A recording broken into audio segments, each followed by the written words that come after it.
মা আসছি।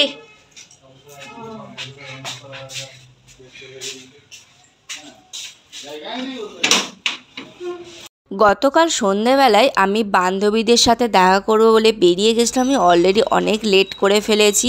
তো ওরা এসে বসে আছে, বারবার আমার ফোন করছে। এই দেখো মানে যেই ঝাড়ুনি খাবো, যাই হোক ঝেড়ে দিল আমাকে একটুখানি। যাই হোক আমার জন্য, আমি লেট করছিলাম বলে ওরা খাবারের অর্ডার দিয়ে দিয়েছিলো, পনির পকোড়া, আমেরিকান বেবিকর্ন, কফি। যেহেতু শনিবার ছিল, তারপরে আমি চিকেনও খাই না, তার জন্য এইসবই খাবার অর্ডার দিয়েছিলো। আর আমরা খুব এনজয় করছিলাম সন্ধ্যাবেলাটা, মজা টজা গল্প টল্প করছিলাম। তারপর কি বলো তো, অনেক দিন পর দেখা তো মাইন্ডটা পুরো মানে ফ্রেশ হয়ে যায়। তো যাই হোক কফি খেয়ে আমরা বেরিয়ে গেলাম স্টাইল বাজার যাব বলে। মোয়ের একটা জিনিস কেনার ছিল, তো ওখানেও আমরা মানে রাস্তাতেও যাই হোক ছ্যাঁচলামো করছিলাম।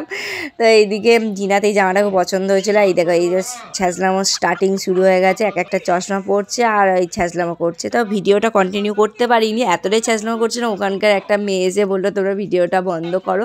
তো যাই হোক মৌ কিছু জিনিস কেনাকাটা করলো। এইদিকে দেখো এত বৃষ্টি, আমরা বাড়ি ফিরতে পারছিলাম না, কোনো উপায়ে টোটো ধরে বাড়ি ফিরলাম।